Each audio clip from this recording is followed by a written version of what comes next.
Doctor Sreevarma ஆயுள் தரும் ஆயுர்வேதா அறுவை சிகிச்சையில்லா குணம் ஆயுள் கால நிவாரணம். Branch express courier private limited domestic international cargo உங்கள் இல்லம் தேடி வந்து கொரியர் புக்கிங் டெலிவரி செய்து தரப்படும்.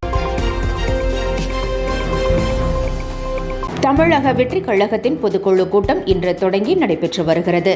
சென்னை திருவான்மியூரில் இந்த கூட்டம் நடைபெறுகிறது. பொதுக்குழு உறுப்பினர்கள் 1800க்கும் மேற்பட்டோர் கலந்து கொண்டுள்ளனர். செயற்குழுவைச் சேர்ந்த 137 உறுப்பினர்கள் என 2000க்கும் மேற்பட்டோர் இந்த கூட்டத்தில் பங்கேற்றுள்ளனர். தமிழக வெற்றி கழகத்தை தொடங்கியுள்ள நடிகர் விஜய் 2026 தேர்தலை இலக்காக கொண்டு செயல்பட்டு வருகிறார். கட்சியின் முதல் ஆண்டு நிறைவு விழா அண்மையில் சிறப்பாக நடத்தப்பட்டது. கட்சி 120 மாவட்ட அமைப்புகளாக பிரிக்கப்பட்டு மாவட்ட செயலாளர்களையும் விஜய் நியமித்திருக்கிறார். இந்நிலையில் தமிழக வெற்றி கழகத்தின் பொதுக்குழு செயற்குழு இன்று தொடங்கி நடைபெற்று வருகிறது. தமிழகத்தில் அடுத்து வரும் நாட்களில் 2 முதல் 3 டிகிரி செல்சியஸ் வரை வெப்பம் அதிகரிக்கும் என வானிலை ஆய்வாளர்கள் எச்சரித்துள்ளனர். தமிழகத்தில் கோடை வெப்பத்தின் தாக்கம் முன்கூட்டியே தொடங்கிவிட்டது. ஏப்ரல் மாதத்தில் நிலவும் வெப்பம் தற்போதே நிலவுகிறது. தமிழ்நாட்டின் நேற்று சென்னை உள்ளிட்ட 10 இடங்களில் வெயில் சதமடித்திருக்கிறது. அதிகபட்சமாக வேலூரில் 104 டிகிரி பதிவானது. ஈரோடு, கரூர், சேலம், திருப்பத்தூர், திருச்சி, திருத்தணி ஆகிய இடங்களிலும் 100 டிகிரிக்கு மேல் வெப்பம் பதிவாகியுள்ளது. மேலும் 10 நாட்களுக்கு வெப்பம் அதிகமாக இருக்கும் என்பதால் மக்கள் எச்சரிக்கையுடன் இருக்கும்படி அறிவுறுத்தப்பட்டுள்ளது. மேலும் 10 தினங்களுக்கும் இதே நிலைதான் நீடிக்கும் என்றும் எச்சரிக்கப்பட்டுள்ளது. கோடநாடு சம்பவம் தொடர்பான வழக்கில் எடப்பாடி பழனிசாமியிடம் விசாரணை நடத்த சிபிசிஐடி திட்டமிட்டிருப்பதாக தகவல் வெளியாகியுள்ளது. இபிஎஸ் முதலமைச்சராக இருந்தபோது நடைபெற்ற கொடநாடு சம்பவங்கள் தொடர்பான வழக்கை சிபிசிஐடி தீவிரமாக விசாரித்து வருகிறது. கோவையில் உள்ள சிபிசிஐடி அலுவலகத்திற்கு சம்பந்தப்பட்ட நபர்கள் அழைக்கப்பட்டு விசாரிக்கப்பட்டு வருகின்றனர். ஜெயலலிதாவின் முன்னாள் வளர்ப்பு மகன் சுதாகரனிடம் விசாரணை நடத்தப்பட்டது. இதுவரை 500க்கும் மேற்பட்டோரிடம் விசாரணை நடத்தப்பட்டுள்ள நிலையில் இபிஎஸ்ஐ விசாரிக்க திட்டமிடப்பட்டிருப்பதாக தகவல்கள் தெரிவிக்கின்றன. குடியேற்றம் மற்றும் வெளிநாட்டினர் மசோதா மக்களவையில் நிறைவேற்றப்பட்டது. இது தொடர்பான விவாதத்தில் பதிலளித்து பேசிய உள்துறை அமைச்சர் அமித்ஷா, நாட்டின் வளர்ச்சிக்கு பங்களிக்க வருபவர்களை திறந்த மனதுடன் எப்பொழுதும் வரவேற்பதாக தெரிவித்தார். ஆனால் பாதுகாப்புக்கு அச்சுறுத்தலாக உள்ளவர்களை நாட்டுக்குள் அனுமதிக்க மாட்டோம் என்றும் அவர் கூறினார். மேலும் இந்தியா ஒன்றும் தர்மச்சத்திரம் அல்ல என்றும் அமித்ஷா காட்டமாக தெரிவித்தார்.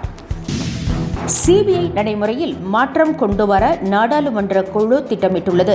மாநிலங்களின் ஒப்புதலை பெறாமலேயே நாட்டில் பாதுகாப்பு தொடர்பான வழக்குகளை விசாரிக்க ஒரு சட்டத்தை முன்மொழிந்திருக்கிறது. அதேபோல யுபிஎஸ்சி, எஸ்எஸ்சி போல சிபிஐக்கும் தனியாக ஒரு தேர்வு முறை உருவாக்கப்படும். சைபர் கிரைம், ஃபாரன்சிக்ஸ் துறைகளில் லேட்ரல் என்ட்ரி மூலம் நிபுணர்களை நியமிக்கவும் பரிந்துரை செய்யப்பட்டுள்ளது. தமிழகத்தில் பொது இடங்களில் உள்ள கட்சி மற்றும் அமைப்புகளின் கொடி கம்பங்களை ஏப்ரல் 21ஆம் தேதிக்குள் அகற்ற வேண்டும் என தமிழக அரசுக்கு சென்னை உயர்நீதிமன்றம் கெடு விதித்திருக்கிறது. தேசிய நெடுஞ்சாலை, மாநில நெடுஞ்சாலை என பொது இடங்களில் கட்சி கொடி கம்பங்கள் வைக்கப்பட்டிருப்பதால் பொதுமக்களுக்கும் வாகன ஓட்டிகளுக்கும் பெரும் சிரமம் ஏற்படுகிறது. எனவே இது தொடர்பான வழக்கில் கொடி கம்பங்களை அகற்ற ஏற்கனவே உயர்நீதிமன்றம் உத்தரவிட்டுள்ளது. இதனை ஏற்று திமுகவினர் கொடி கம்பங்களை அகற்ற வேண்டும் என கட்சியின் பொதுச் செயலாளர் துரைமுருகன் ஏற்கனவே உத்தரவிட்டிருந்தார். இந்நிலையில் ஏப்ரல் மாதம் 21ஆம் தேதிக்குள் பொது இடங்களில் உள்ள கொடி கம்பங்களை அகற்ற தமிழக அரசுக்கு உயர்நீதிமன்றம் இறுதிக்கெடு விதித்திருக்கிறது.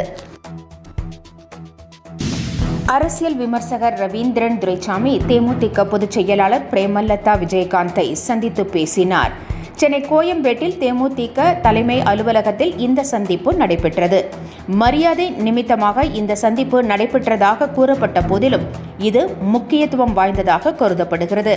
தற்போதைய அரசியல் நிலவரங்கள், எதிர்கால கூட்டணிகள் உள்ளிட்ட முக்கிய விஷயங்களை இருவரும் ஆலோசித்ததாக கூறப்படுகிறது. அஜித் நடிப்பில் உருவாகியுள்ள குட் பேட் அக்லி திரைப்படம் ரசிகர்கள் மத்தியில் பெரும் எதிர்பார்ப்பை ஏற்படுத்தியுள்ளது. ஏனென்றால் இந்த படம் தொடர்பான டீசர் ஃபர்ஸ்ட் சிங்கிள் வெளியாகி ரசிகர்கள் உற்சாகமாக காத்திருக்கின்றனர். இந்நிலையில் இசை தொடர்பாக ஜிவி பிரகாஷ் மாசான அப்டேட் ஒன்றை கொடுத்திருக்கிறார்.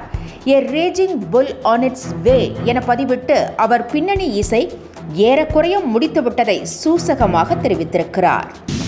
தடைகளை தகர்த்து வெளியாகியுள்ள எம்புரான் 2 திரைப்படம் மாஸ் என்ட்ரியை கொடுத்திருக்கிறது.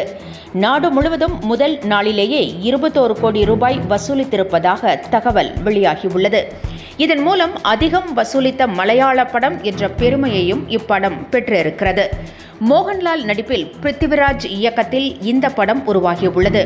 இதேபோல பிருத்திவிராஜின் ஆடு ஜீவிதம் படம் 8.95 கோடி ரூபாய் வசூலை ஈட்டியிருக்கிறது. தேமுதிகவின் அண்மைக்கால நகர்வுகள் திமுக கூட்டணியை நோக்கியே நகர்வதாக கூறப்படுகிறது. இதற்கு ஏற்றவாறு அடுத்தடுத்த நகர்வுகளும் நடைபெறுகிறது. ராஜ்யசபா சீட்டு ஒதுக்குவதில் அதிமுகவுடன் தேமுதிகவுக்கு உரசல் ஏற்பட்டது. இதனைத் தொடர்ந்து திமுக அரசை தேமுதிக பொதுச் செயலாளர் பிரேமலதா புகழ்ந்து வருகிறார். தொகுதி மறுவரையறை உள்ளிட்ட விவகாரங்களில் ஆதரவு தெரிவித்த பிரேமலதா செயின் கொள்ளையன் மீது நடத்தப்பட்ட என்கவுண்டரையும் வரவேற்றுள்ளார். தங்கத்தின் விலை மீண்டும் உயர்ந்து வருகிறது. சென்னையில் இன்று ஒரு சவரன் ஆபரண தங்கம் 840 ரூபாய் உயர்ந்து 66,720 ரூபாய்க்கு விற்பனையாகிறது. 1 கிராம் 8,340 ரூபாய்க்கு விற்பனை செய்யப்படுகிறது.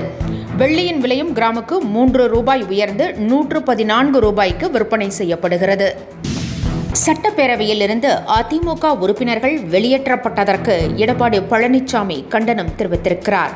சட்டப்பேரவையில் ஜனநாயகம் இல்லை என்றும் அவர் குற்றம் சாட்டியுள்ளார்.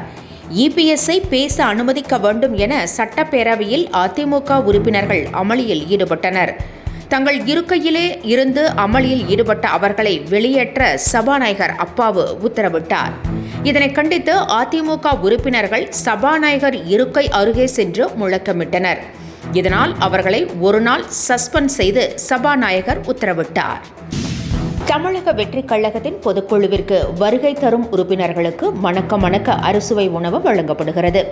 தமிழக வெற்றிக் கழகத்தின் பொதுக்குழு சென்னை திருவான்மியூரில் நடைபெற்று வருகிறது.